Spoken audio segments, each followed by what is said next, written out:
The Catholics of Oz is brought to you by the Star Quest Production Network and is made possible by our many generous patrons. If you'd like to support the podcast, please visit sqpn.com/give. You're listening to episode 95 of The Catholics of Oz.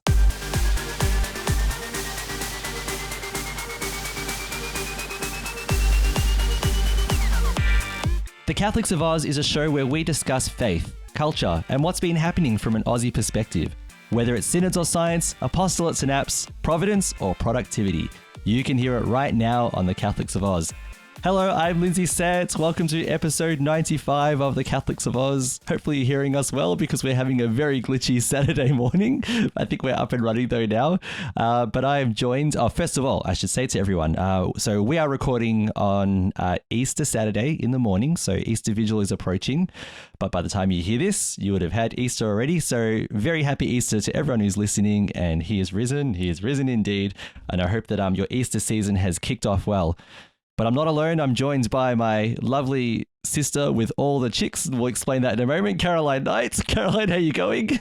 I am well, thank you. He's one of my little chickies. Yes, so Caroline has all of these little Easter, what are they, like little toy chicks, like, little baby chickens. Yeah, she's got a whole ton of them. Yes, very cute. Yes. Yeah, so ready for Easter. They're just on hold. Yeah. That's right. They're on hold on my desk, ready to be, distributed around the house for tomorrow morning when Easter Bunny, in quotes, comes. because we all know that the Easter Bunny gets the eggs from the Easter chicks. No, it doesn't work, does it? That's right. Yeah. All right. I'm going to, excuse me everyone while I go return my theology degree. Right. You just got it too. Yeah, and you can tell we're all in the Easter spirit. Lino Sabol is also here with us. Lino, my friend, how are you? I'm doing well. Hey, Caroline, how are you? And Lindsay, how are you? And all the listeners in our podcast. Now, I didn't want to do a Spanish special because I have not set up properly with it. So I think it is Buenos Dias to all our Buenos Spanish. Buenos Dias is good morning. Good morning to all our Spanish listeners. And yes, like Lindsay said, by the time you listen to this podcast, you all will have a blessed Easter with your family and friends. And I know I talk about the weather here. It's just the same here. Nothing's much changed. It's really dreary, but it does not dishearten our heart to know that the Lord has risen. Absolutely. And He's with us, all of us. And knowing that when we do pass away, we will be with Him and in His great kingdom of all of our friends and family that we've known and lost, so that we'll be with them as well. But I'm not going to bring a downer on that. I just mean that the Lord is risen and we're going to be with Him soon. That's not a downer. That's an absolutely, that's the joy of Easter. Amen. Amen to that. Yes. Yeah. And Lino, I think, so tomorrow for us, for everyone who's listening, is Easter Sunday. And it is supposed to be one of the coldest days on record for Melbourne. But the thing is, the Easter joy, the Easter joy is with us regardless of the weather. So we will be celebrating in our own way. But the weather doesn't affect our joy. Our joy comes from Christ. So I'm into that. And do you know what? As well, we had predicted rain for Good Friday yesterday. We always do the Stations of the Cross. And without fail, we always have good weather for Stations of the Cross every year. We've maybe had one rainy one, but we were provided with good weather. Yeah, absolutely. That's it. Yeah, it was supposed to be stormy weather. Yep. We just seem to avoid it. Yeah, thank God for that. Exactly. Yeah. And while we're speaking, Lino, about trending listeners from different countries, we noticed that that New Zealand, you've been playing your part, and I think we were number 48 for a while in Christianity in New Zealand, which was awesome. Pretty good. So good, that's pretty good. It was so choice bros. Thank you. Choice bros.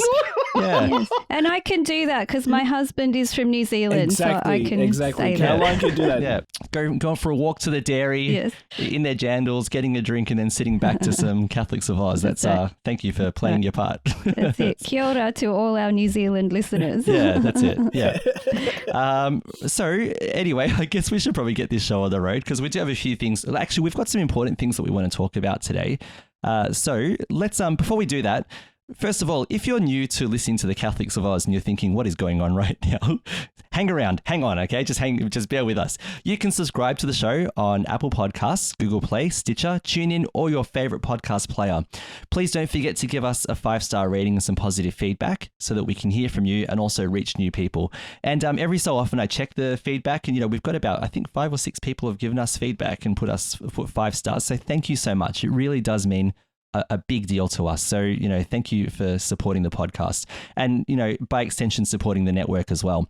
SQPN also hosts Catholics of Oz on YouTube, as well as all of its other great shows. So you can subscribe there by searching for SQPN on YouTube, and then don't forget to hit the bell to get notifications when new episodes are released. So let's get this show on the road and start with Faith Beyond Borders. Well, I'm actually feeling rather good about this. I think we've all arrived at a very special place, eh? Oh. Spiritually, ecumenically. How do you make somebody love you without affecting free will? Welcome to my world, son. You come up with an answer to that one, you let me know. Yes, I had to work very hard to pass Latin and theology. Oh, quite. Those are, of course, the most important things. Oh, yeah. I'd sit this one out, Cap. I don't see how I can. These guys come from legend. They're basically gods. There's only one God, man. And I'm pretty sure he doesn't dress like that. So, team, Caroline and I, let's start with this. We were fortunate for a third year in a row to be invited again to Archbishop Comensoli's Patrick Oration. Sorry, I should have said Archbishop Comensoli, friend of the shows, Patrick Oration. The friend of the show. It's Friend right. of the show. So we're really, really humbled to have the opportunity to go along and listen. Every year, in the 3 years that we've attended, whether it's been me, Caroline, or both, or whatever, there's always been something really important in the message that he's delivered. And this year, the theme really was centered around young people in the church. And this is a World Youth Day year. So later this year, I think in Lisbon, where World Youth Day is happening. So there will be many, there's usually up to 1 million people in attendance at World Youth Days every time it happens. So no doubt this will be a big one as well. And I guess the question is, what draws people to World Youth Day, and what draws young people into the church? What keeps them sustained in the church as well?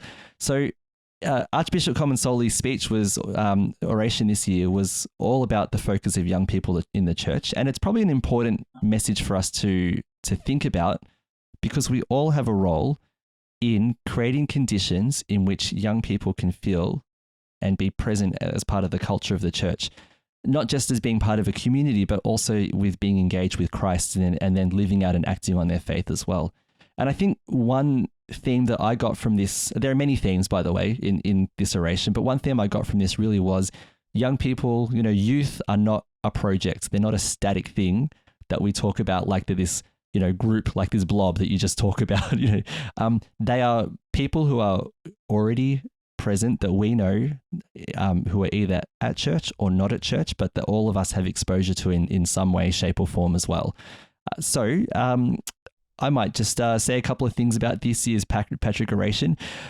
And wherever you're listening from around the world, if you would like some wisdom on understanding young people in the church, although this is about the Archdiocese of Melbourne, I think these words really fit a lot of the context that all of us are in terms of trying to find ways to bring young people into the church, to support young people who are already in the church, and for us to ensure that our church is speaking Christ to young people so that they can form this relationship with Christ as well. So you guys ready? You're going to buckle up and hang on, because I'm going to take us through this now, okay? You good to go? Yeah, we're good to go. Okay. For first question, guys, just before we ask, how was dinner, guys? It was great. Special? Yeah. I had Never the fish. disappoints. Yeah. It was lovely. Yeah. Sorry, right. this is a question before. That was great, yeah. I should say thank you for that. Yeah, It was held on a Friday, so we both had the fish. Yeah, there was a choice of meat or fish, and being good Catholics, and also because we're also Maltese, so we like seafood, so we went with the fish anyway. Exactly. Yeah. Cool. Yes. Okay. So dinner was great. So was dessert. It wasn't the point of the evening, but it certainly helped. I know. Yeah. But it makes it just it's like the icing. Was it the cherry on top? Yeah, the icing on the cake, whatever you want to call it. Great. So thank you, Archbishop. Thank you. Thank you for your hospitalities. Yeah. All right. And the company was lovely too. We had a table. Yes, actually, lovely people. On a serious point, we should mention. So this year, one of the biggest groups, at least that I could tell, that was invited was seminarians. Nice. And probably a really important audience to have, considering what his message was. So there were 30 or so, maybe more. I'm sorry if I got the number wrong, but there was a significant number of seminarians from who are studying in Melbourne for the priesthood. So and that makes perfect sense, like I said, considering the message. And we met a couple of them, lovely people, just great to have a chat and talk about the church and our roles. Shout out to the lovely friends we made on our table. We had some really good discussions, and it was lovely to meet you, and it'd be lovely to see you again sometime. Yeah, and a reminder to please pray for our seminarians as well, who are going through this important, it's a very long process, a long journey, and it's discernment all the way through, and there's highs and lows through that whole process. So please pray for them, because they are setting themselves up for a really important role in the church as well. And there was some Catholic youth leaders on our table as well, and they were part of youth groups. And the girl that I met, sorry I forgot her name, but she was studying psychology, and that was really good to talk to her about. And she has also worked in the bookshop there at St. Pat's and everything. And nice. Another young man studying science, which we got to. And when she said she worked at the St. Francis bookshop, yes, that I got to chat to, I commented that much money has been given to that bookshop through all the books that we bought from there over the years. I'm sure all the wages go back into the bookshop. And we had the seminarians as well, and a priest, which was lovely. So beautiful. So he starts off by mentioning that, so recently in Melbourne there was an Ed Sheeran concert, and I remember, and I think he showed photos from memory on the screen, but we all saw footage and images, and it was massive, right? So like if you have a look at it, the MCG, massive capacity. That's where our football games are held. Can I just say something though about Ed Sheeran? Please just brush your hair, wear something a bit nicer when you're on stage. People are paying to see you, okay? Oh, come on. Isn't that your staple, Caroline? All look, my husband plays on stage sometimes, and he makes an effort. Okay, so yes. It's his signature look. Come on, he's a rock star, a pop star. Yeah. That's right. I don't know. Just at least brush your hair. Brush your hair. Brush your hair, Ed. Come on. Next time you come to Melbourne, make the effort. Brush your hair. Yeah.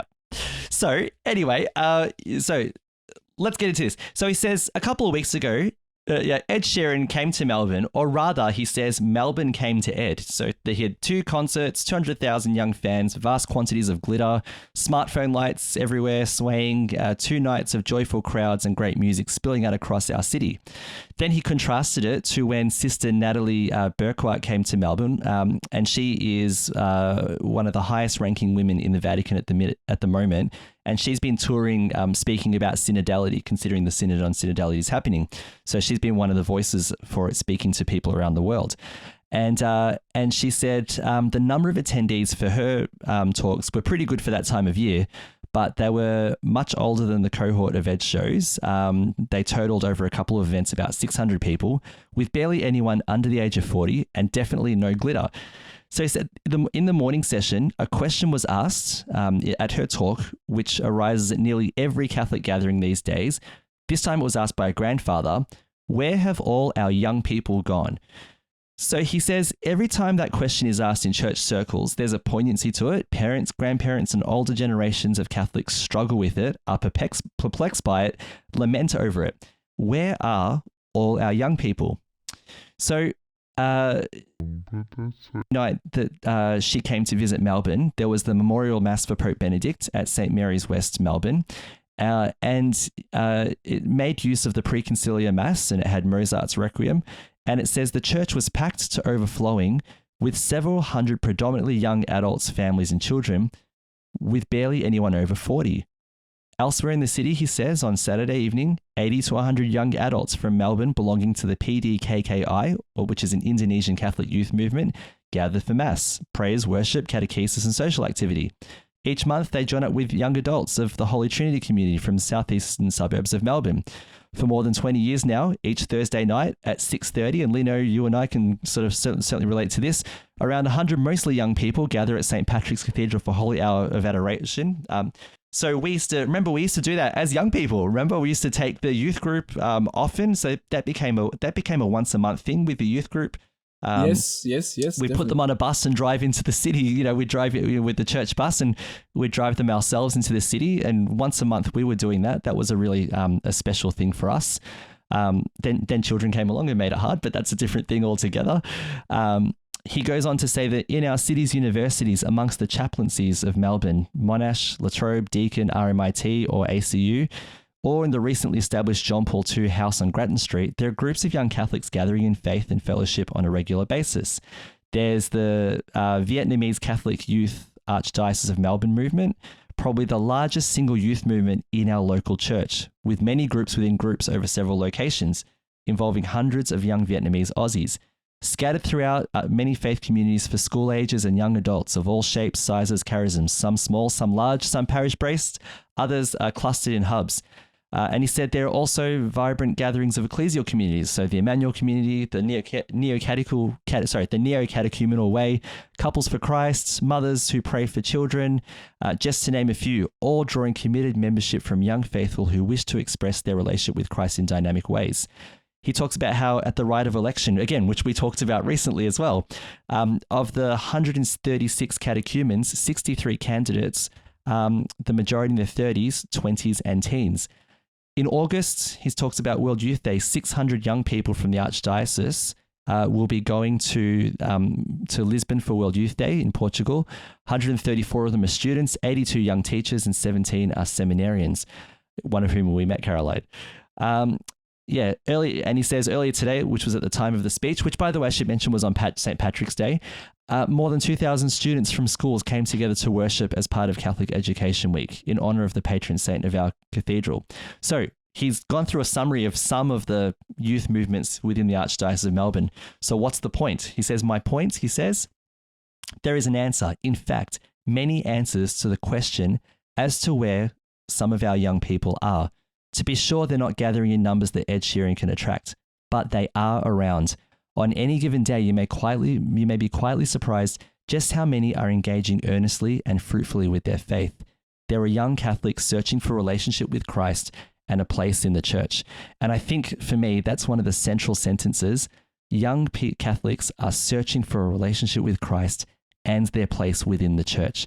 So he goes on to say that we might see that young adults might be conspicuously absent from the conventional ways of being parish.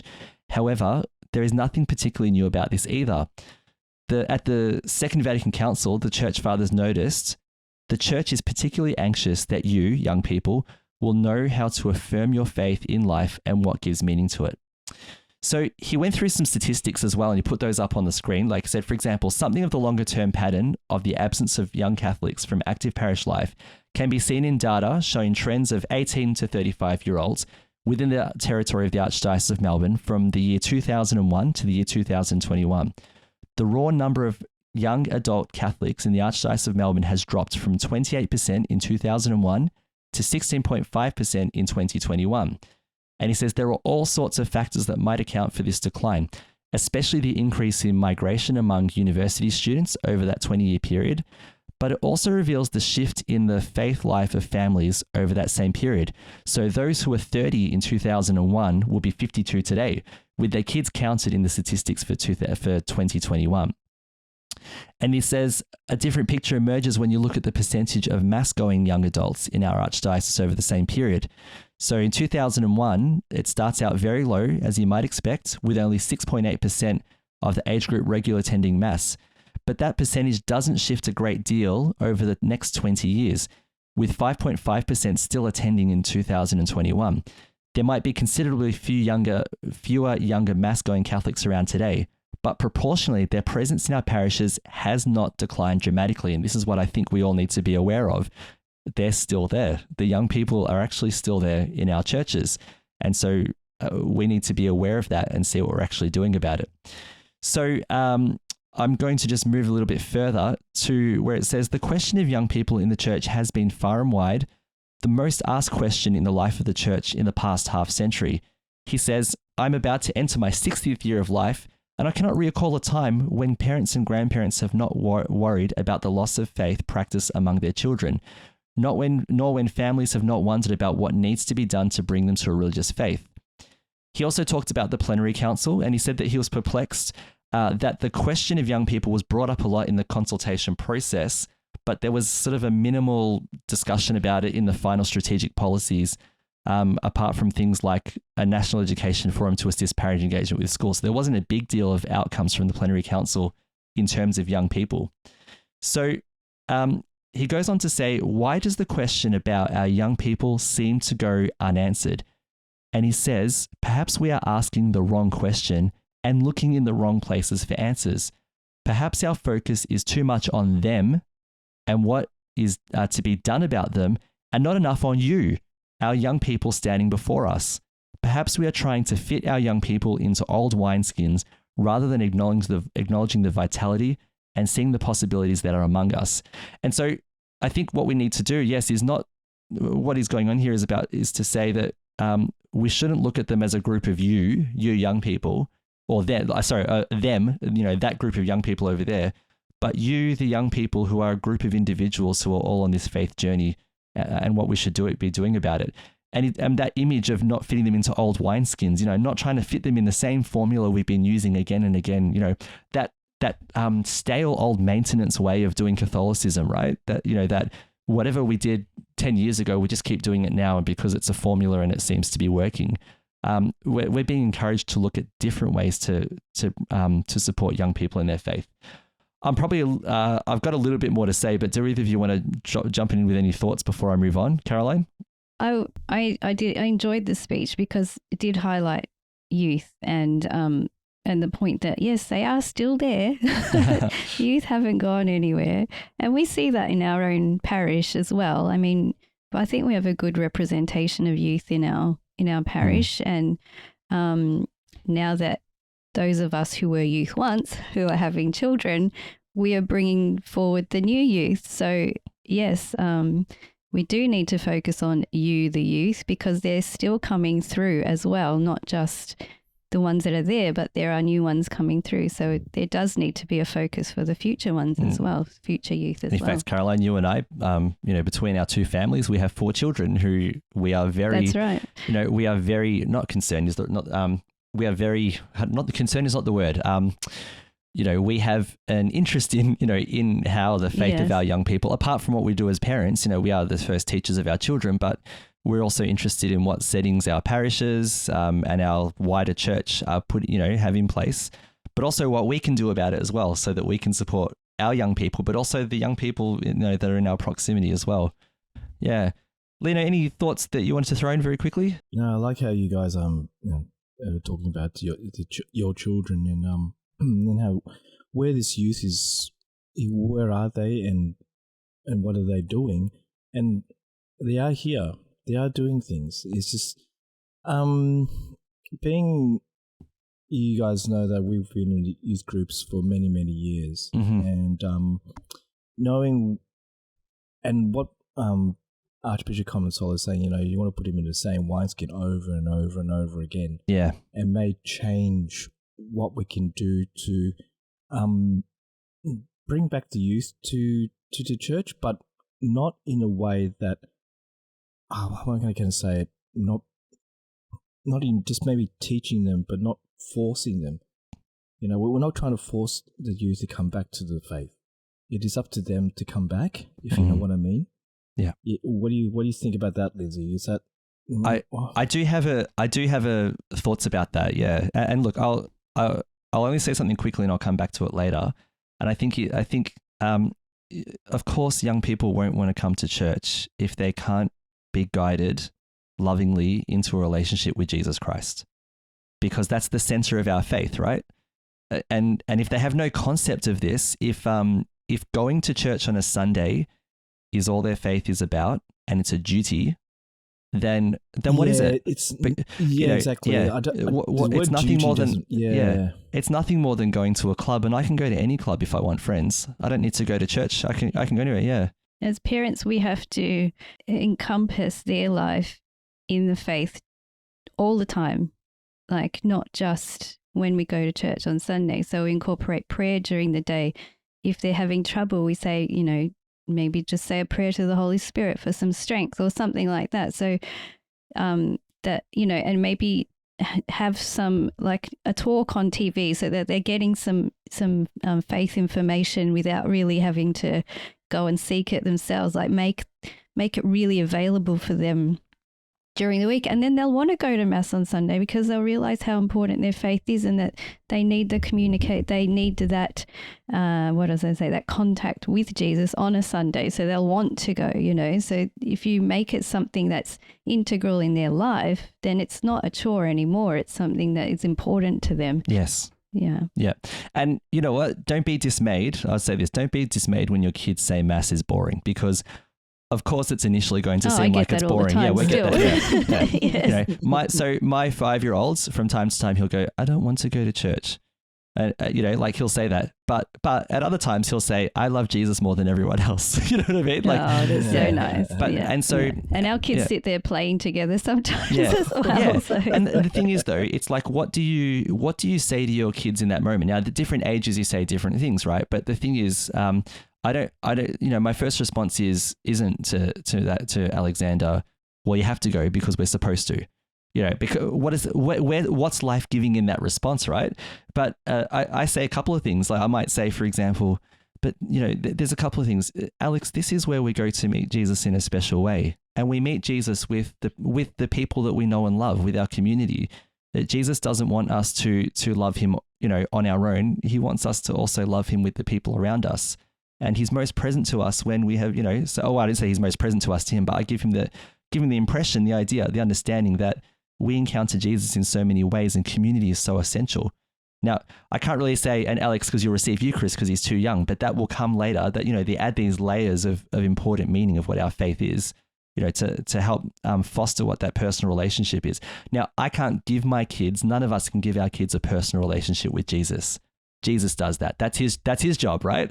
And Jesus, what we do is help them to recognize that Jesus wants a relationship with them and guide them along the way. And, and like all relationships, like, Lino, I've known you for, 30 something years now. And Caroline, I've known you my whole life, right? So old, bro. Yeah. And I've known Lino longer than you, Lindsay. Exactly, yeah. And Lino, apart from your poignant, like noticing that we're getting older, thank you, by the way. Maybe you guys are, but I'm not. No, not you. You're forever young. Always young and hard. Young and hard, Caroline. All young. But Lino, the way I know you now is different to the way that I related to you 10 years ago. And even Caroline, you're my sister, our relationships deepen over time, and so does our relationship with Christ. It deepens. It has. It's changed over time and it's deepened. You're right. Caroline, wasn't it? Caroline, I think yesterday at your house, when we dropped by before the Good Friday service, you were talking about how it means more and more to you each year that you experience it. We remember having that conversation. That's I was telling you, that my meditations over time about Easter and everything. I meditate more deeply than I used to. Yes, you're right. And that's your relationship with Christ growing, just, that is your experience with Jesus. Now, our 5-year-olds, our 10-year-olds, maybe even our 14, 15-year-olds are not going to be there just yet. Or they might be, we don't know. But, our faith does grow with our maturity because we're able to comprehend it better over time as well.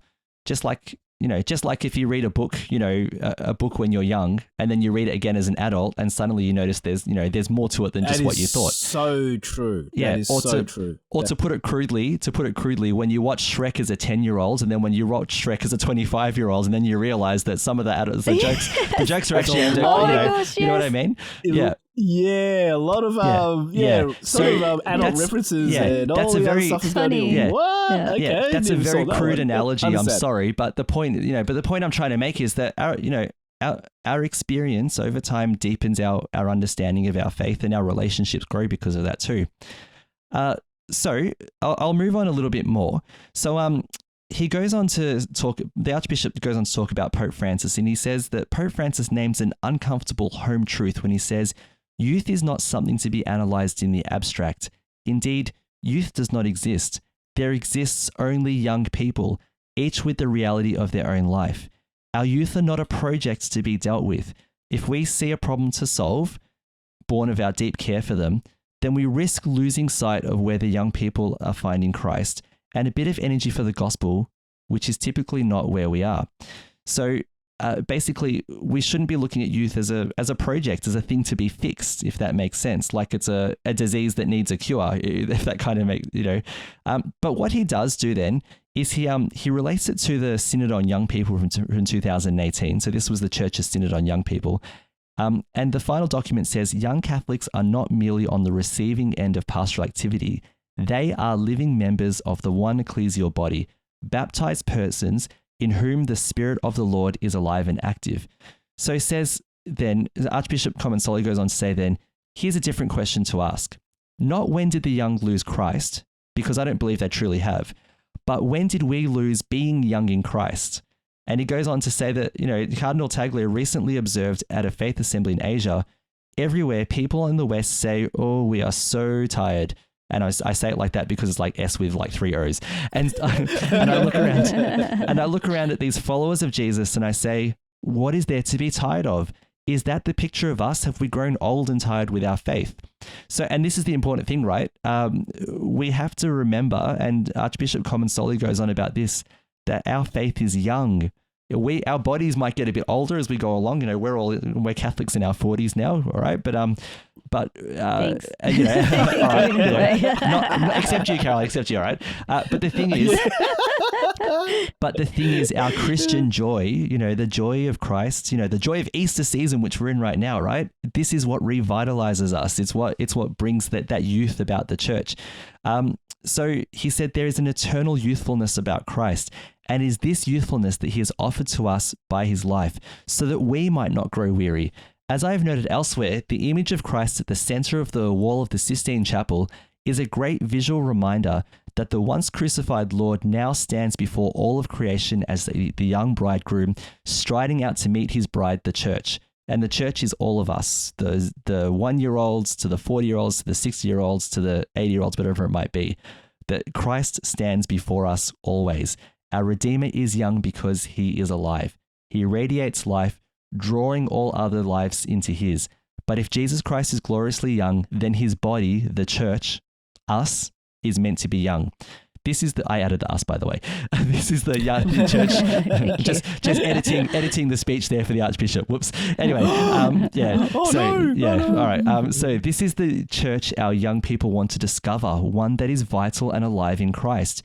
Our task is to rediscover this young church as a new gospel fire, not just for the young, but for all of us. Our common task is to rediscover the young church, not to remake the church for the young. Our own faith needs to lead us out into the world. So he said a young person's horizon, I've just skipped ahead a little bit, looks to how he or she belongs, not where they belong. Once family and stable residency comes about, people tend to belong within a demographic and a geographic framing. So for example, my family is from Thomastown. I live in Frankston. Our parish is St. Andrews, Werribee. This is not how young people belong, he says. Belonging for them is considerably more fluid and largely centered on culture. Young people find themselves and their connections by finding communities of common interest, often enough within digital locations. So expecting young Catholics to go to our faith locations misses where they are at and how they get there. So he goes on to present some more figures. He then says, one suggestion, for example, is what an idea he says which is worth pursuing. What if our schools, for example, because he taught in the figures, he says there are many, many young Catholics who are active in their faith in our Catholic schools, and there are many who are ready to receive the faith as well.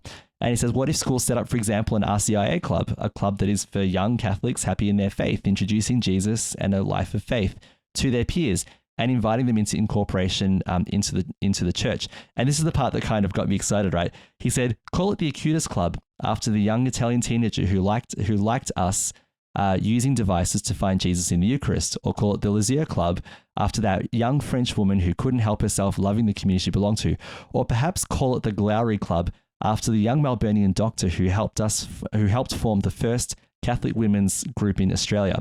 The reason why I like that is because two of those people, Saint Carlo Acutis and Mary Glowry, they're two of the house names that we brought into our school in our updating of the house names last year. So two of our, we actually got students to help us find the names of saints who would become our 8 new house names.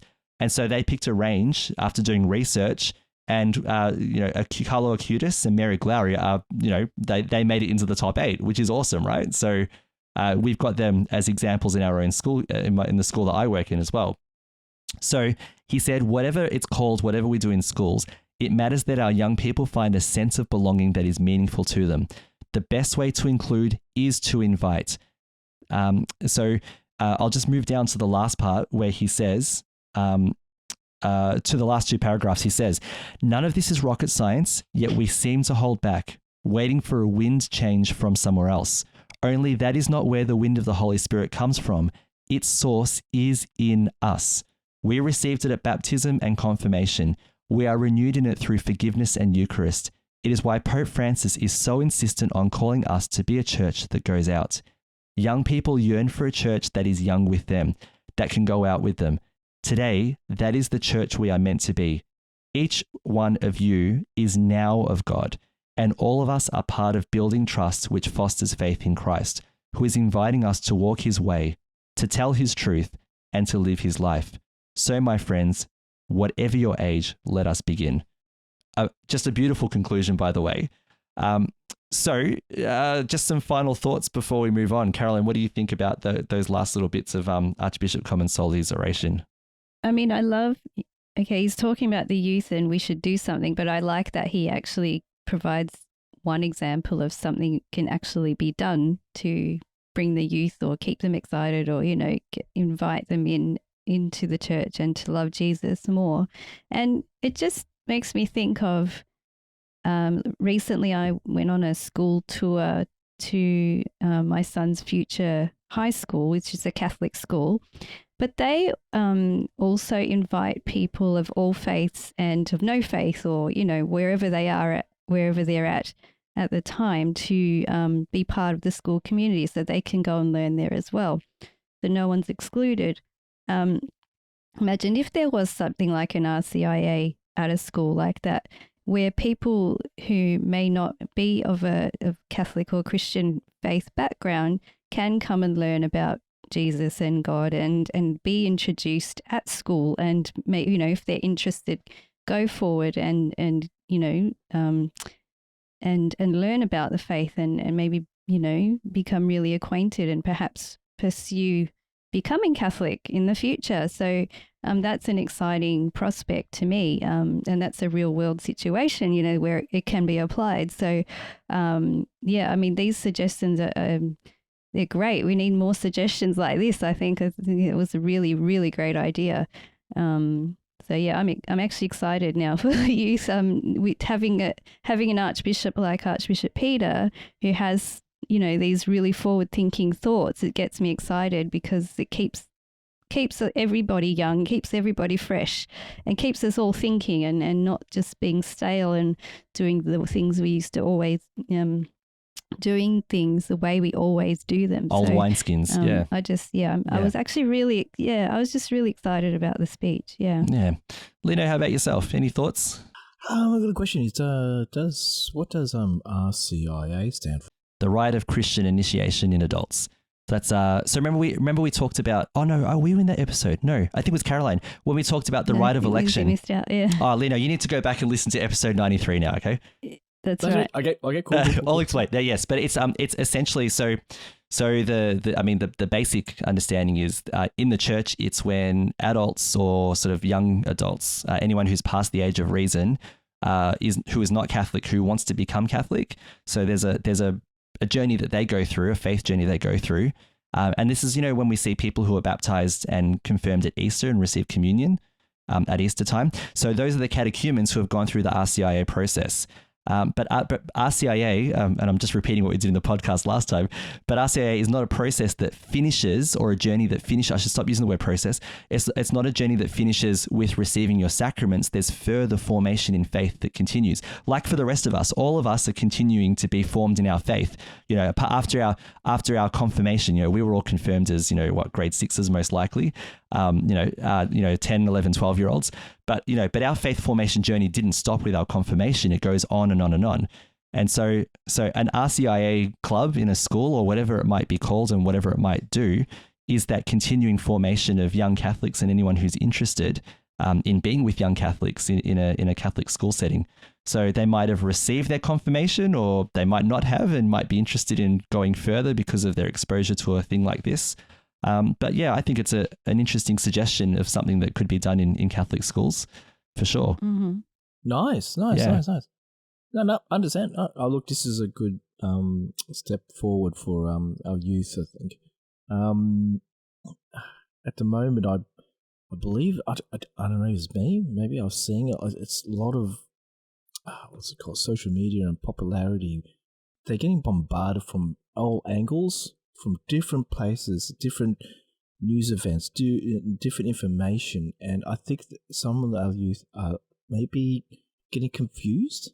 And I think this would be a good step for them to come and sort of listen and learn from these groups and see how they go. Yeah, but it's just, and all of us, it's a lot of them. It's a lot of information our youth is getting through, and they're getting confused. I'm not saying this again, they are. A lot of them are. And all of you guys know our kids love to ask questions all the time. Exactly. It's the same with us when we were probably young. Like, hey, mum or dad, why is that person doing that? Or why is this happening in the world? And all that stuff. And those are great questions that are answered through these clubs and through our families and friends as well. And we all know that. It's a good step forward. And I like how Peter Comensoli sort of started with the youth with it. I had it funny when he was talking about the youth. I think it has to come to this to happen, because I don't know if we look around in our masses, I see a lot of young ones and young youth groups, or not youth groups, young people, and all of them are en masse, but not as much as they used to be. But it is always happens at the, what is it? Guys know, into the Christmas season and the Easter season, and that's it. And I think, why is there a way for them to come closer to Jesus? And there it is. Yeah. Can I say, I think listening to the two of you and just thinking about past experience and Archbishop Peter's oration, there are three words that pop into my mind, right? As a simple formula to think about. And again, I'm not perfect. I don't have all the answers, but this is where I guess I'm thinking in terms of giving our young people a vibrant church experience so they can experience Christ. First thing is, and it was in the speech, right? Invite. The invitation needs to always be there. They always need to feel like they're invited and welcome there and welcome back again and again, right? The other word I'm thinking of is immerse or immersion. That is immersing them in the community, right? We think of the image of being, of going underwater, like, what I mean? Like being covered in it, being covered in the community itself and that experience of Christ. And the other one is accompany, because we need to walk with people in their journey of faith, not just young people, anyone, right? But the thing is, there will be young people who will come along and then who won't want to come along for a while, but we don't cut them off. We accompany them, right? We just patiently bear with them, and it might take 20 years before they come back, to faith in Christ. But we've seen it. We've seen it happen, right? And we've seen it happen because they were accompanied in their journey. And I know people personally, who I won't name, who are on this journey, some who we have accompanied and who have come back. We, all of us in some way, shape or form have been responsible because we were lovingly inviting and supporting the immersion and accompanying people, to their faith in the church. Now, we're not great evangelizers who have brought in thousands and thousands, right? But the thing is, it happens at the individual level. Like, maybe, sure, there are great preachers out there who speak to thousands and whatever else. But those great preachers, and this isn't a criticism, bless them, right, for the work that they're doing in evangelizing. But those great preachers don't have a one-on-one relationship with those people. That's left to us, right? Great preachers will sweep in, sweep out, but the one-on-one faith journey, that's our job, if that makes sense. And that's why I think this invite, immerse, accompany is so important. It's our faith. It's what our faith calls us to do. I think I have mentioned this in the podcast before, but I'll say it one more time because I think it's worth mentioning because that relationship with schools. So when I volunteered to do the youth group for the second time, so I did it twice, right? Did the youth group. Damien was born, stepped back. Damien was old enough. And our church needed, our parish needed someone to sort of step in and support again. So I went in a second time and did another 5-year stint. And this was just before lockdowns happened. But I invited and spoke to some young people, and we didn't have many to start with, right? We only had a handful, like 5 or 6, and there were kids who were already committed coming to church and whatever. So I spoke with them, I spoke with their families and just asked them to come along and give it a try. And we would just meet every Friday night for 2 hours. That was it. That's all we needed. All right. 6:30 to 8:30. It's all we needed. And I worked hard to make sure that it was a positive experience. It wasn't just Jesus, Jesus, Jesus. It was all kinds of things. All right. If they loved Ed Sheeran, great. Let's talk about Ed Sheeran. They can love Jesus and enjoy Ed Sheeran at the same time, if that makes sense, right? Because again, it's the culture, all right? It's the belonging and everything that Archbishop Peter talked about. So what did they do? They had the connections that I didn't have to other young people. They had it. So they invited other young people in the parish. And the bit that shocked me, this is the part I didn't plan for, they invited young people from the local high school, the one that you're talking about, Caroline. They invited young people from that high school to come to youth group on Friday nights. And a lot of these young people that they invited didn't have any faith. Or I shouldn't say it that way, but their connection to faith had diminished over the years. I shouldn't say didn't have any faith. I apologize. But their faith connection had diminished because they weren't immersed in a community. So they were the instruments of God. They were the instruments of Jesus, doing the work to evangelize.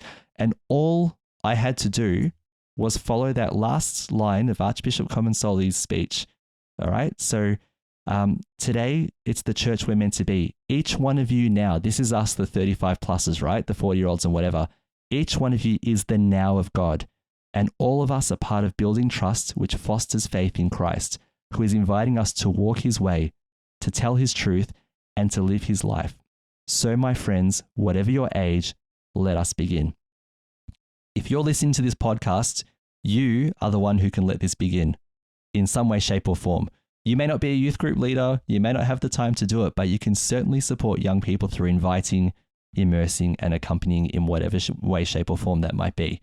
One last anecdote. Yesterday, at the Way of the Cross, and Lino, you remember her, I won't mention her name, but there was an elderly lady from our parish who was having a chat with us in the car park. You remember her? Remember that conversation? Mm-hmm. So earlier that day, Isabel and I were having a look at, there was years and years ago, right? 2008 or no, even earlier than that. There was, there's in the grounds, sorry, I'll start again. Holy Family School, the primary school, had a fundraiser where they sold bricks, right? A brick, and the brick would have the name of people. Like, this brick was, is because of the donation of whatever. No, it didn't say that, but like it would just have this person, that family, whatever else, right?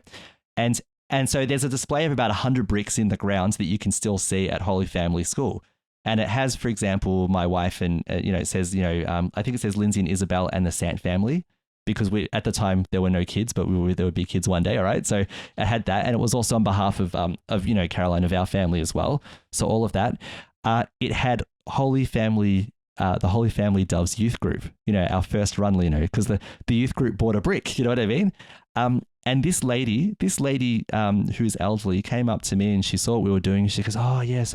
She goes, I never bought one of those. I should have, oh no, she goes, I bought one, but I should have also included these people. We were just having a chat, right? And I was saying, I said, I forgot that the youth group bought one and I'm so happy to see it there. And you know what she said? She said, we used to love supporting the youth group. We used to love, buying and supporting their fundraisers. And seeing them in our parish, whatever else. Cake sales. All of that, whatever it was we did, cake sales, garage sale, whatever we did, right? But the thing is, she was the now and is the now, right? You know what I mean? She was being the now in that conversation. She was being the now that Archbishop Comensoli spoke about at the time when she was supporting the youth group. She wasn't coming to youth group meetings. She didn't need to, right? But the thing is, I remember she was supporting and encouraging, and the number of people who would say thank you to the young people, in the church was an invitation to keep coming. It was an invitation to be immersed in Christ, just like those people who are the now, the over 40s and whatever else. It was an invitation, and it was accompaniment because they wanted them there. So I'll stop ranting now, but the point I'm trying to make is the same point as the Archbishop. There's no reason to lose hope about our young people.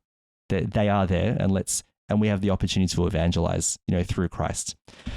Let's put a full stop on that because I can see how long this podcast has gone for, and we got a long one today. But the thing is, look, I think the Patrick Oration was so important that it was worth giving a lot of time to. And in fact, every year it's been so important that we've given a lot of time to, but it's worth unpacking and us as everyday Catholics unpacking, I think. And I invite other Catholics who are listening, anyone, even if you're not Catholic, have a listen or have a read of it. It'll be in our show notes. And just think about how you can be the now for young people in your particular setting, wherever you are. So with that in mind, Caroline, let's throw it over to you because we want to talk about science. What a fine day for science. You have any hobbies? I collect spores, molds, and fungus. Can you reverse the polarity? I'll do my best.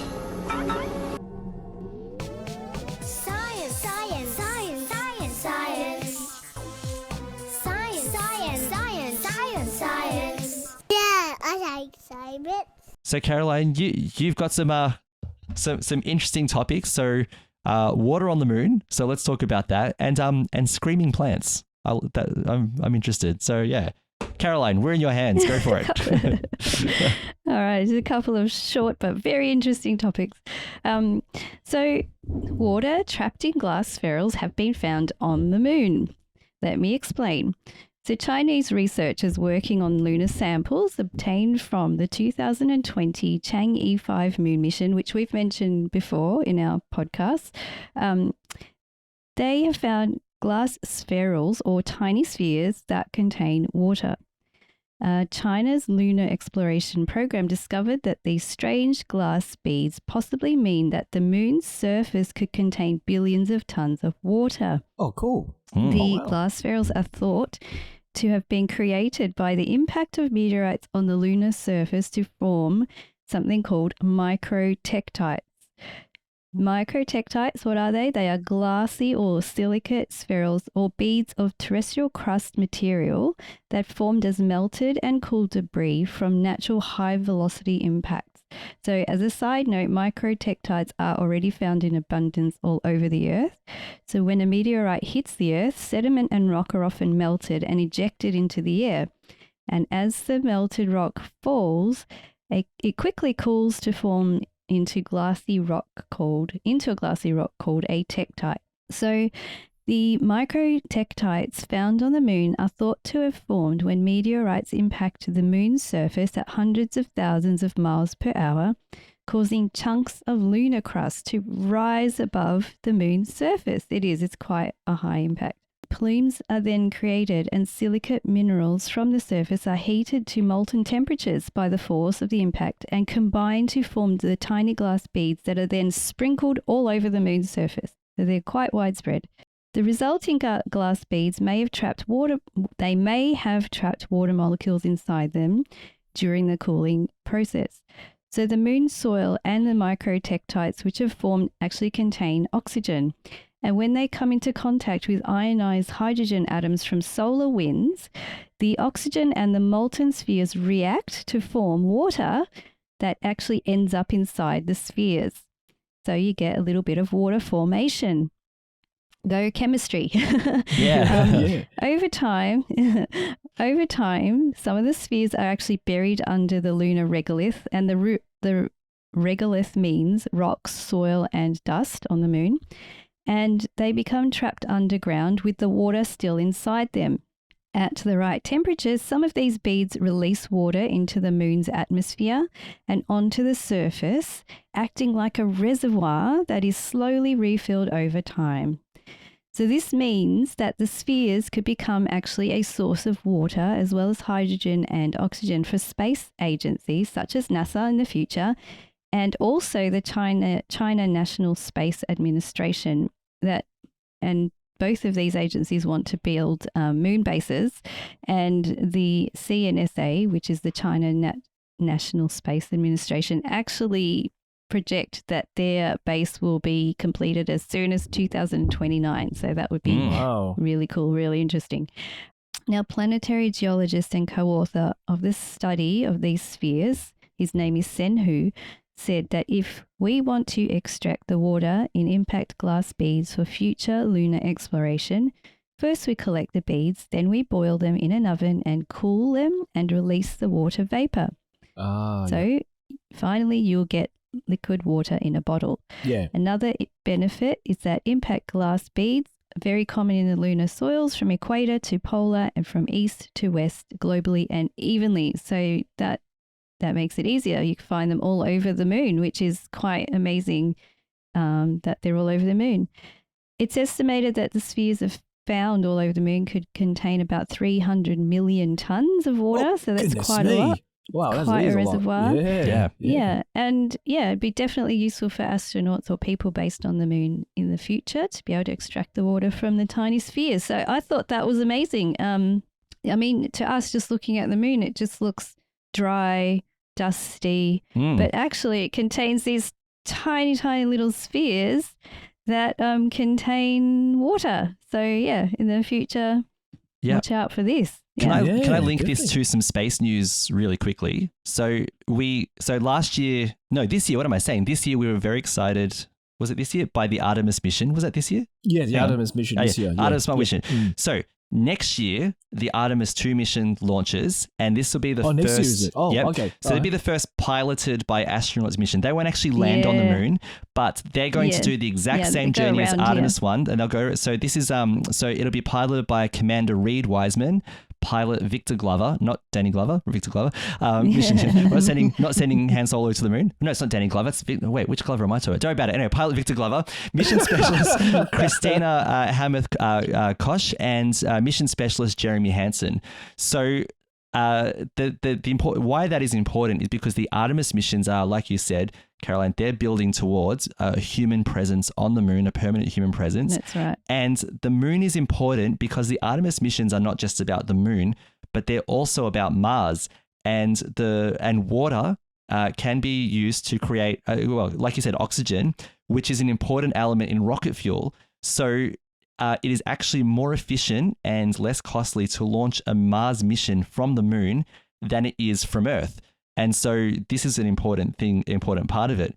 SpaceX, I should also mention very quickly, it's getting very exciting. We've been talking about this for ages, and it's imminent. I know. So we just can't wait. We're going to be talking about it for years until it all happens. So what they've announced, but they've announced officially, provided they get approval from the FAA, their first orbital launch attempts. So on April 10th and 11th, they're going to be doing the full fueling testing of the rocket, and then on the 17th or sometime around that time, they want to do the actual launch attempt. So Elon Musk tweeted, that contradiction of a man. He tweeted that the rocket's ready to go. It's ready to go. They want to launch it. So they want to launch that first test. Once Starship is up and running, it will be able to take more tons to orbit than any other rocket that exists. And part of that also means equipment to the moon as well. So the Artemis missions will take equipment to the moon, Starship will, and this equipment, obviously, Caroline, at some point will be equipment that can convert water into, it can produce moon water, produce oxygen, which is obviously necessary for people to breathe, but also for rocket fuel for future missions down the track. So and for whichever enterprising person is able to create moon water as a drink for people to have here on Earth as well. Try amazing. moon water. Yeah, it would be amazing. Yeah. Better than natural spring water. You get natural water. Natural moon water. Moon water. Moon water. Moon water. Once you get past the dust, it's not that bad. Presumably they filter it out. Yeah. Evian's crunchy moon water. But yeah, I mean, having that natural resource there already is a huge help. Yeah, huge definitely. help for future space missions. So yeah, I just hope I just have a small environmental concern for the moon. Like I hope that they take care and maybe think about it before just going ahead and dredging and up strip the, mining it. the Exactly. lunar Yes, surface. of course. But Yeah, because that's very important. But yes. Yeah, there you go. And then beyond the moon, obviously there's a mission to some of the planets of, oh my goodness, is it Jupiter or whatever it is, that some of the watery... The moons, the moons, that's happening soon in terms of orbiting and studying and so on, Those are going to be great. So more rocket fuel, more oxygen potential. Myself. Yeah, that's right. Yeah. Yes. No. The planets, the moons there are just like little planets themselves. They're so dynamic. They're amazing. Yeah. As Jimmy Akin says, the moon, Earth's sister planet, but so that's smaller planets. Yeah. That's right. Oh, wow. All right, Caroline. So, screaming plants. What's going on here? So I'd like you to spare a thought for your plants when I speak about this. I definitely thought about my beautiful plants a little bit differently. We love our Anyone plants. who listens to the podcast for a while knows that I love my plants. That you're a plant lady for sure, yes. Yes. So, did you know plants actually scream, or at least make sounds, when they're under stress?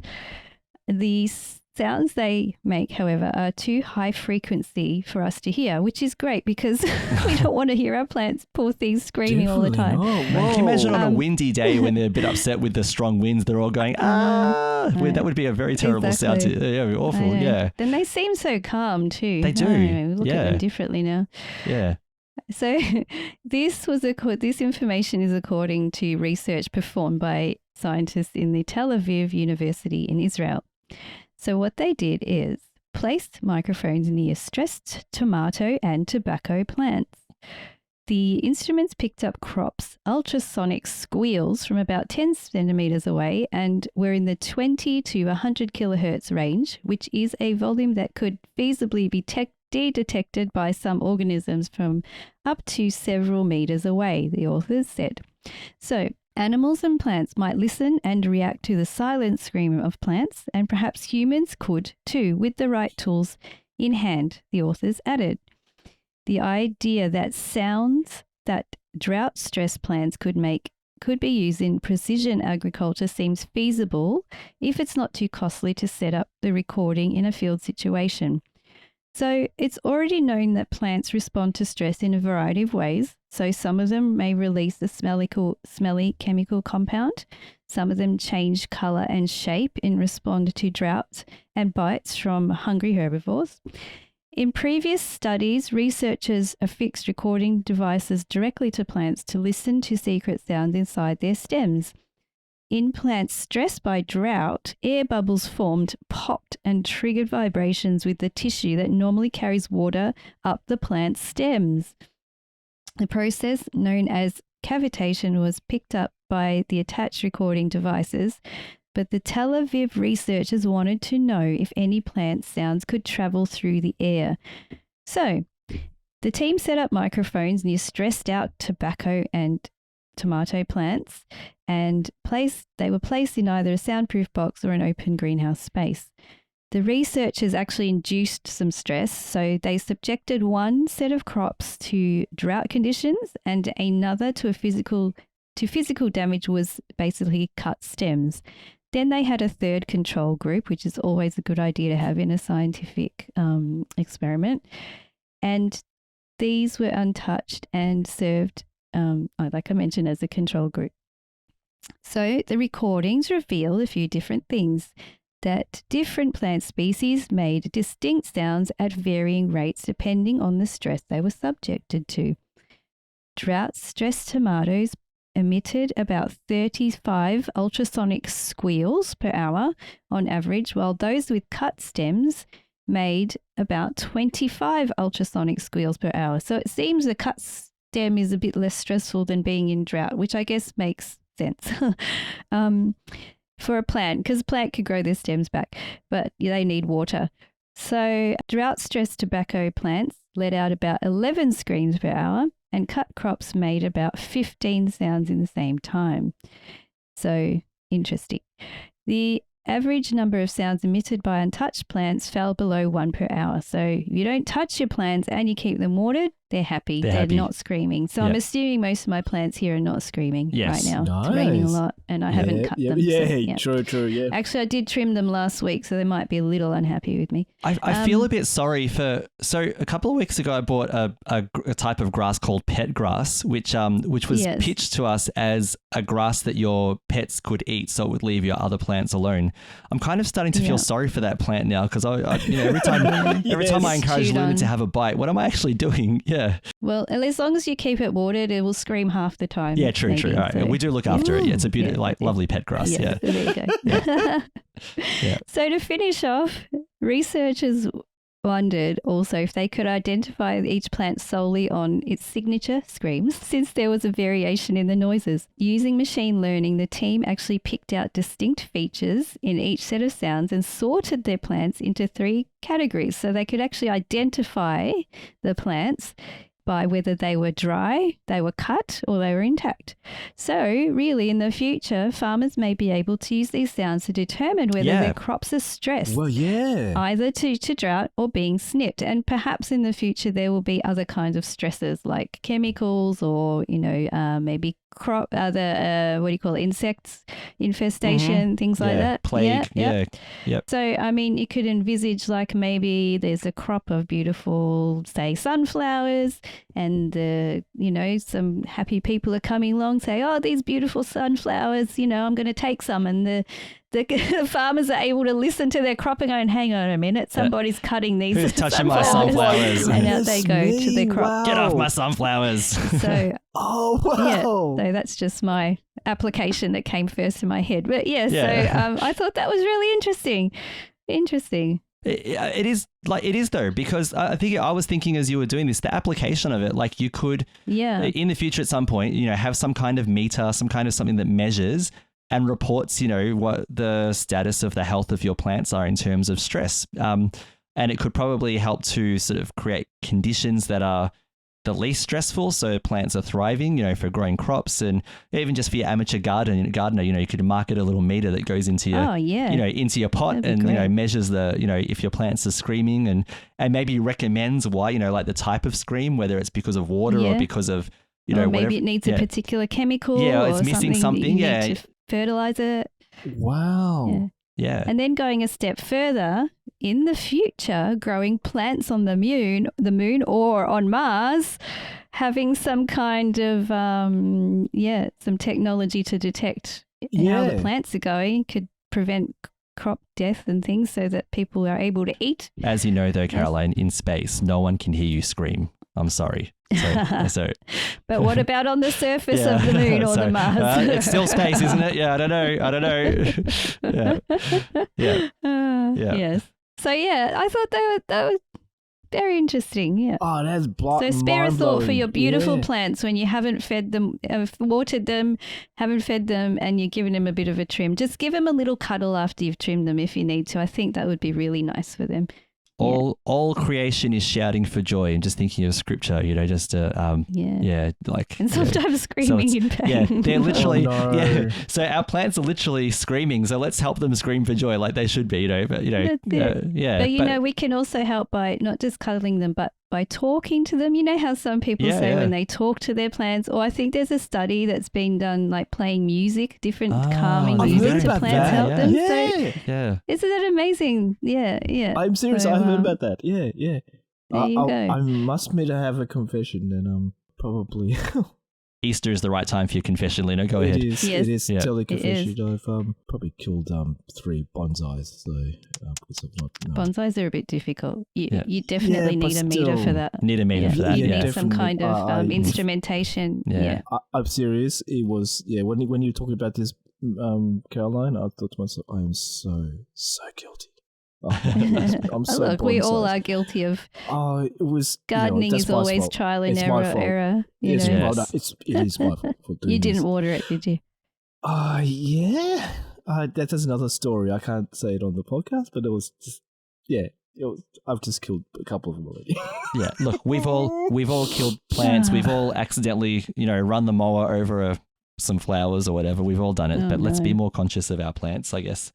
Yeah. I was thinking, like, everyone used to joke, and this is not poking fun at anyone, all right? But people used to argue with their vegan friends. And and they'd say, it's harming animals, and they go, oh yeah, but you're harming plants. Don't you feel bad about that? There might actually be a bit of truth to that statement. Are.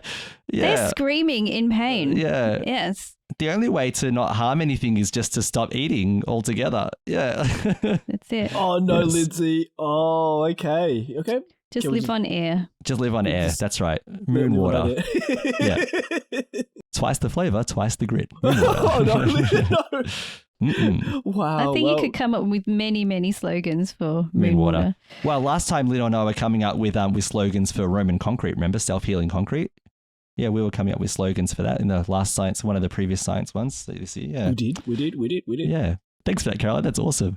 All right, so you're welcome. Yeah, let's move on a little bit while we think about our plants and feel a bit guilty, and let's talk about entertainment. I don't know where you get your delusions, laser brain.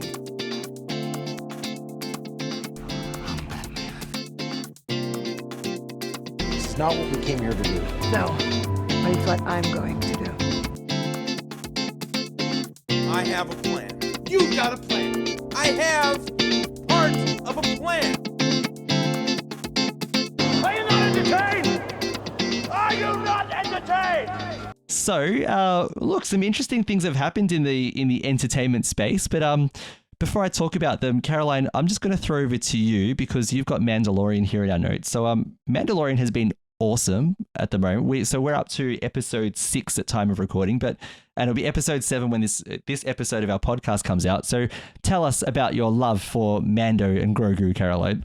Oh my gosh, and not just them, all the other characters. Yeah. I mean, this is such a there's so many great characters, aren't there? Yes. Yeah. This is just such a well put together series. And I'm going to go out on a limb here and say it is my favorite of the Star Wars side stories. I am loving it. It is so strong. It's been strong from the first episode in the first series to now.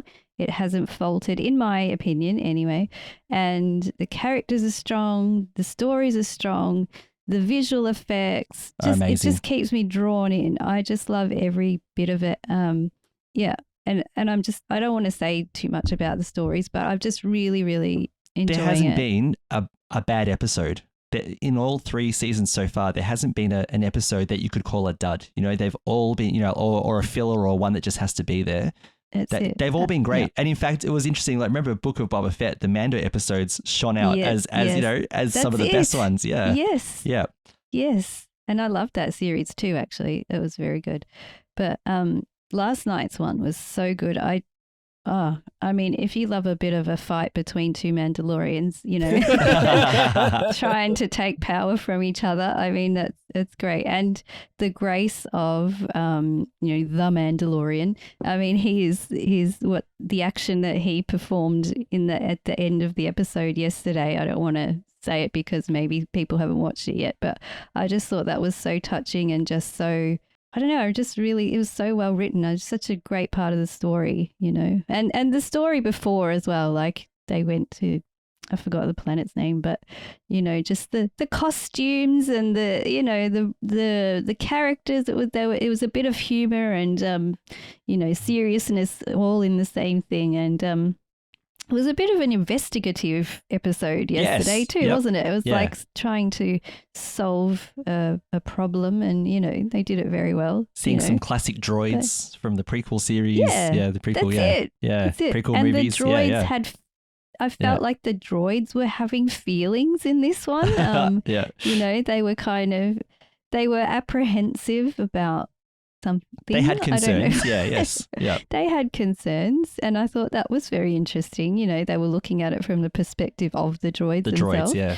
So great. Really good. Highly recommended. I want a coffee making droid that follows me around. Yeah. Yeah, I need to teach R2, make me a latte. Beep, beep, beep, beep. Just do it. Yeah. I mean, look, if the Jetsons can have Rosie, why can't I? Yeah, exactly right. Rosie. Yeah. Caroline, good old Rosie from the Jetsons. Yeah. Good memories. I love the Jetsons. Yeah. Or the robot from I have Lost in a dog Space. named Astro. Now I need a Rosie. Yeah.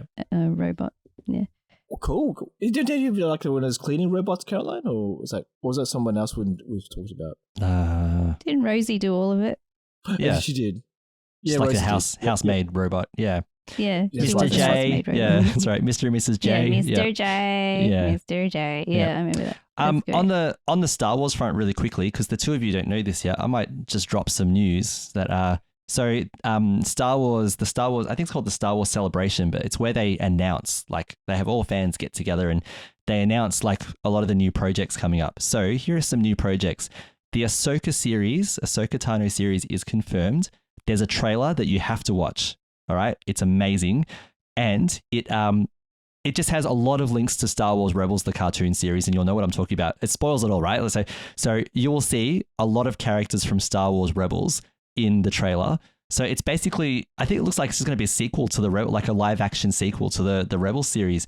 And by the way, in the Mandalorian, what is it? Zeb Orrelios? Anyway, but Zeb, the character from Rebels, was already in an episode recently as a Rebel pilot.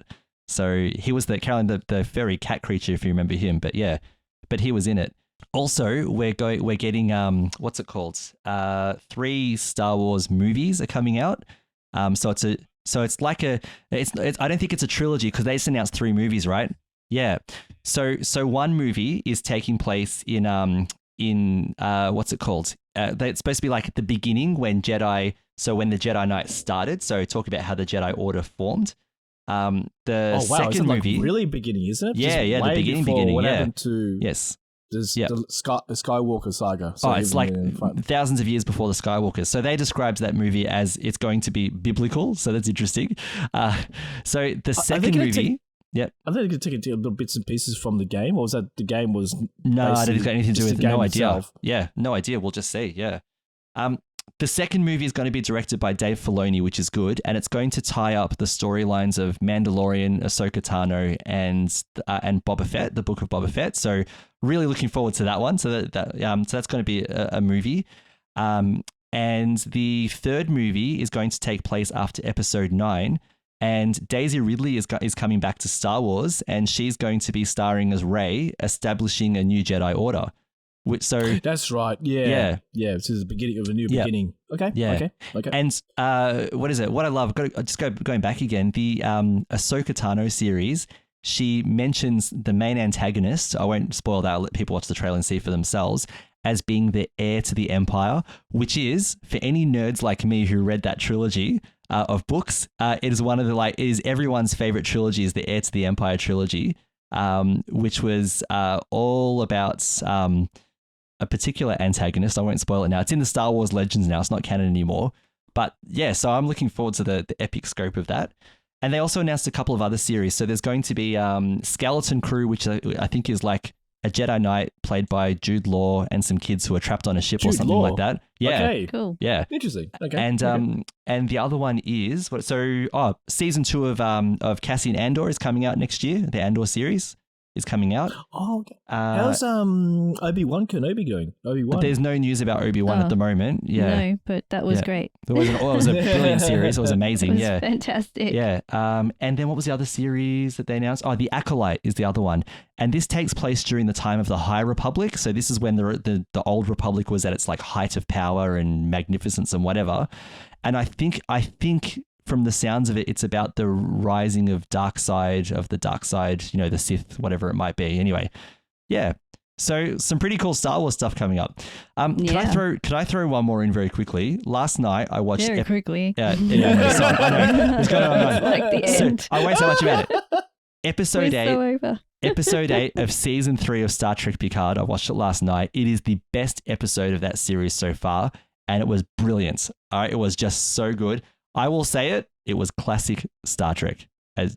Even to the point where you get the main hero ship doing a little flyby with the Star Trek theme Like even to the point, like that's how good it was. You know what I mean? Anyway, you have to watch it. I can't say anything about spoiling it. Watch it yourself. If you're a Next Generation fan, you must watch this series. You will love it. It was so good.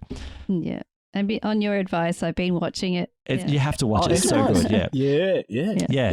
Lino, you've been watching anything or doing anything that's entertaining you recently? I know we're going through Lent, but what have you been up to? Yeah, I know. Yeah. I know. Well, we've finished Cobra Kai. So season 5. Season 5. And totally enjoy the whole season. Now they're making season 6, so I'm not sure when that's going to come out, but I think that's going to be the final one, correct? Season of it. But loving this show, I've been loving this series. It's been so good, so refreshing in a sense. I just like Johnny. That, yeah, Johnny's been a good character. Yeah, he just makes it all. Yeah, exactly. It was great to see all the other actors and characters coming back. Yeah. Besides watching the footy, maybe just once or twice. Footy's back for us in Australia, so watching our teams play, but did all right. What I'm looking out for at the moment... Oh, no. Last night we watched The Grey Man. That's with Chris Evans, who played Captain America. And, oh my goodness me... Oh, I can't remember the other actor who was in a Notebook. I can't remember the name. I haven't seen the Notebook. I should know. I've seen it twice now. But I watched that film. It's by the Russo brothers. So the Russo brothers did all the Avenger Endgame. They've done a few other action films. So, but what got me was I found out where the novel was from. The author helped Tom Clancy do his novels as well. So there's a bit of a connection. There's a connection. Yeah. Bit of a cross connection with them. Yeah. So I went nerdy with Ryan, Jack Ryan verse. Jack Ryan's good. So Jack Ryan trying to figure out where all this comes. So it was a good series. And also, guys, I am totally looking forward to the Super Mario movie. This is going to be the biggest one. I'm going to say it. It's going to be bigger than the Lego movie when it first came out. I'm sorry. Ooh. It is going to be, I'm sure, it is going to be a massive nostalgia trip, and that's all we're going to want from the Mario movie. The acting, the animation. Of course, this is animation looks great. This is done by Despicable Me and the Minions. Oh, so we love those. It should be good. We do. Was it Life of Pets? I've watched 2 of them. Yeah. Like 3 times. Yeah, they're good. They're great. They're great. Comedy is great. But when I saw the Illumination, whatever that, the production. Illumination, it's that brand, yeah. The brand, I went, yep, they're going to ding, ding, ding, ding. It should be good. It will be a great film show to see. Well, if we all watch it, one on the list. Maybe we'll have to review it. If we all watch it, we'll have to talk about it. Yeah. Maybe we'll have to all watch it together. We have to watch it together. Yeah, that's not a bad idea. Guys. We'll bring all our families and friends all together. Watch Mario movie. I'm sorry, I will not see it at IMAX. My eyes will just explode. No, not at IMAX. Just go to it was local. huge. I'm just saying. IMAX is for Star Wars, to be honest. Yeah. Okay, all right. You have to watch IMAX is for good sci-fi. Yeah. Yes. But all right. So Lindsay, I'm going to meet you. I'm going to be we're going to be versing each other in the Mario Kart Championship. The Sant siblings. After Easter lunch. And we're going to have a Mario Kart tournament on Easter Sunday because we've all been talking smack to each other. So I'm looking forward to being the champion of that competition personally. But and sorry in advance to the Sant siblings. Although there is a threat, there's a dark horse because my son Damien, who's 14 years old, also wants to take part, and he's pretty good, which I'm disappointed in because I've played Mario Kart for longer than he has, and he's already a bit better than me. So now, which Mario Kart is this, guys? Is this the Mario Kart 8 on the Switch Deluxe? On the Switch, and I'm pretty sure we've decided 200cc. It's got to be 200cc or nothing. Yeah. Oh my gosh. Yeah. That is quite difficult, but I'm up for the challenge. Yes, it'll be fun. Rainbow Road. I am feeling like an F1 commentator here and asking you a lot of questions, but I know we don't have much time to ask you. But we're way over time. There you go. What kind of wheels are you using, guys? What kind of who's your sponsors? The thin, fast ones. The fat ones are no good. Fat ones, no. Slick tires, medium tires, hard tires? No? Okay. Lino, I won't go into that much. I'm not, because the competition is listening, I'm not going to reveal my secrets. They'll find out tomorrow. I'm not going to say any more than that either. I think I found a pretty good car yesterday, so I'm just saying that. Yep. So who we got I might have been practicing. Max Verstappen versus Daniel Ricciardo? No, you've literally just got Mario versus Yoshi versus Bowser, pretty much. All right. Or your little me character. Or your me character. That's right. Yeah. That's excellent. Let me know how it goes, guys. I have. We sure will. You'll hear the screams from Dufton. Don't worry. You'll hear the celebrations. Damie's surely going to win, but we'll try anyway. hey, Caroline, no, bring it up. Come on. Competition going up. We've had a lot of practice over the years, so that's on our favour. P1, then I had to get better at P2. I'm getting into F1 now. This is crazy now. and don't forget, of course, the entertainment segment, just to cap it off. Don't forget, it's Easter. Watch some lovely Easter movies, whatever works for you. Yes, I've already mentioned last episode, Damien and I, well, my family and I will be watching Risen again. That's kind of become our favourite Easter movie now, so we'll definitely be watching that. Yep, with whichever Fiennes brother is starring in it. Rob Garlea's retreat this week as well, which has been beautiful. Beautiful. Yep, beautiful. So don't forget all those. All right, let's wrap it up there. Let's apologize to Dom first because he's going to be editing a long episode. So sorry, Dom. So sorry. Right. Happy Easter. Edit it after Easter, okay? Yeah. So after Easter. Before we go, we'd like to take a moment to thank our patrons who make it possible for us to create the Catholics of Oz. And today we want to say a special Easter season thank you to Paige K, Tiffany F, Randy L, John M, and Jerry M. Through their generous donations at sqpn.com/give, they make it possible for the Catholics of Oz and all of the other great shows on StarQuest to continue. You can join them by visiting sqpn.com/give. Also, we'd like to know your thoughts about the topics that we've discussed today. You can send your feedback by visiting us, by visiting sqpn.com/Oz, spelled OZ, where you can find the links and show notes for today's episode. While you're at the SQPN website, don't forget to sign up to the SQPN Insiders Club newsletter, sqpn.com/about/newsletter.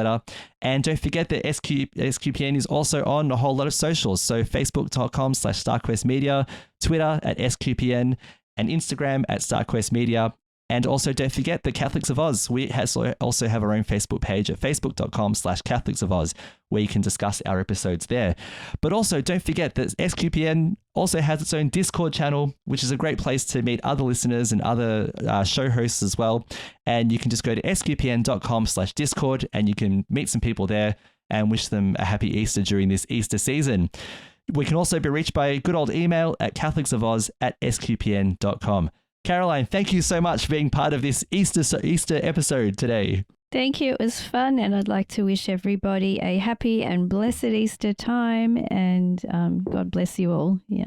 And Lino, thank you so much as well for being part of today's episode. This episode has been excellent. Very excellent. No, seriously. Don't be so cheeky. Oh, wow. That's what is it? So cheeky, but it's been so good this episode, guys. I'm going to report the two of you to the Easter Bunny for those jokes, I think. God bless everyone. Why, we're just being punny. Yeah. Oh, we're well. just being punny. Take care, everyone. Happy Easter. Yes, right. It's come through. And take care, and we'll see you in next episode. Oh my goodness me, 4 more episodes, and episode 100 is coming soon. Oh my goodness me, so coming. But take care, everyone. God bless. Yep. We'll see you soon. Yeah, and on my own behalf, happy Holy Easter to all of you. He's risen. He's risen in our hearts. You are the now. Let's be the now together for Christ and see what we can do to support our churches. Thank you so much for listening to episode 95 of The Catholics of Oz on StarQuest.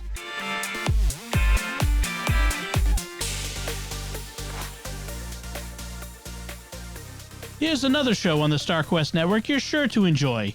The Secrets of Stargate. Find it wherever fine podcasts are found or at sqpn.com/Stargate.